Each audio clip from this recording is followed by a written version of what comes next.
Si J. Flores II na ay Emperor ay mura magsi Akashi sa Kurokos Basketball.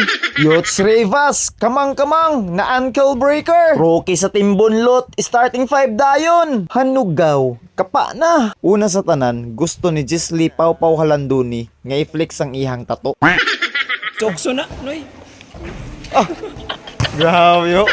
Bitaw gaw, seryoso. Mangayo mi og pasensya kay gabi namin nakaabot didto sa ilaha. Alas 11 pa sila sa buntag nagpaabot-abot sa mua. Miyerkules man gud nga adlaw gaw, ang uban na ay klase, ang uban busy. Ya kay nakaoo naman mi og ipaiguan gyapon sa Ginoo nga naa gyapon makaadto. Grabe pagsulay sa mua ani nga adlaw gaw kay nadautan pagid mi pagpadulong didto. God is good baya all the time. So mautong nakaabot gud gyapon mi didto nga safety. Kay gabi naman sugod dayon pag-abot. Uy, manigim gyapon ni gaw nya ang sugal ra namo kay 600 ra ginagmay ra gud nya kay wala man sila timer or shot lock. Amo na lang tong isundog tong sa latim ko nga sistema. Pero 35 lang ang change court ani nya 75 ang game. Nya kay wala man sila scoreboard timan-ana namo kung pila na ang among score. Gagmay pero yayay ang mga taga Dabisol. Kusog managan mura magtulo ka tower Corvera among kalaban. Kaila mong tower only legend knows na gaw.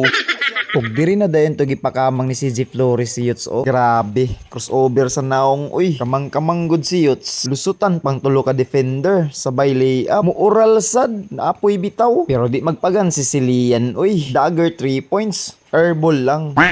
Pero Dabisol Warriors atake na pod sa mong basket. Score na. Uy, wapo sa ilang pasahan. Lian Mosquera, Pasto Sarcida, shot. Uy, Lian again, fast break, easily up. Timbunlot, good defense. Tapos Lian drop pass kay Arvin Gudito. Nice pass, okay ang mga galawan. Tapos si Just nagkinakina pod. Okay ang mga dula sa early game. Pero kalit lang migmila-mila. Bisan unsaon, di good mo shot. Pero sa kalaban, easy ra kay sila ha. 14-6 run, Dabisol Basketball. Na shot, pagid sa ring sa Dabisol, samtang nag-rebound sila. Nagtiniil na to, nagdula si Pau kay nabili ng iyang sapatos sila Lian. Dili mapud pwede nga dili namo siya padulaon kay kulang man kayo mi. Si Dylan Sahol na lang gani ang amuhang substitute player, ang rookie sa Timbunlot. Nagtuloy-tuloy ang opensa sa Dabisol Warriors. Pero sukulnak lang gihapon ng Timbunlot gaw. Kinakina gihapon sila puntos, may na lang makapugong sa labaw. 27-34. Warning na sila para mo bali ha.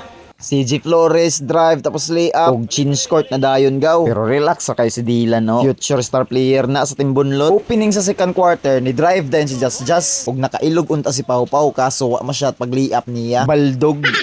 Naka-counter pa hinuon mi ug naka-easy basket na hinuon ang Dabisol Warriors. Oops, time out sa gaw. I-flex na ko ang mga patila rubber band na akong baligya. 55 pesos only rang isa na gaw. Sa mga hilig di og basketball accessories, kapa na. Siyempre, nabot tay mga shoe bag baligya, nabot tay original nga mga sapatos, basketball shoes, running shoes ug uban pa. Mga original na agaw ha, ug below SRP ra tagaw kay wala man ta nag-abang og pisto. Quality na nga mga dapa gaw, original good. Ug balikan nato ang chikahan sa basketball. Arvin Gudito naghang time, gipablock pa sa si J. Flores. Og si Just Sarcida nag-euro step, shot na uy. Ug gwapo sab diri ang play sa taga Dabisol, nag-shot attempt pero pasa di ay. Og si CJ pod atake pod sa basket. Gwapo ang dula kay bakbakan gyud, puli-puli og puntos. Parehas gyud palaban, walay magpapildi. Mo score si Johnny Sinarpida, mo balos pod si Just. Mo arangkada si CJ Flores, mo kapa pod si Lian. Murag nag-showdown lang sila upat. Pero kadugayan hutdan gyud gasolina ang Timbunlot. Oy, wala goy puli-puli. Ang gamit sa mong timeout kay para lang makapahaway sila. Og ang score ani kay 56-65 lamang ang Dabisol Warriors. Nya pag resume sa dula, maura gihapon consistent kayo ang Dabisol silang scoring. Uy, pero si Lian nakapamatay sunog nga 3 points. Palag-palag gihapon ang Timbunlot. Uy, maski dako naglamang ang Dabisol Warriors. Pero tama na lang sa lagi sa pagpalag kay nakahunat naman gud ang taga Dabisol. Game over na og ang winner Dabisol Warriors. Final score 75-61. Pildi na sad, kulang magud perminti ang Timbunlot gaw. Pero nice game, nindot ang dula. Shout out tuod kay Gaudio Segovia nga naa sa Flying V. Salamat sa imong suporta gaw ug amping permi. Ug sa mga gusto magpa-shoutout diha, comment lang mo ug maora to gaw.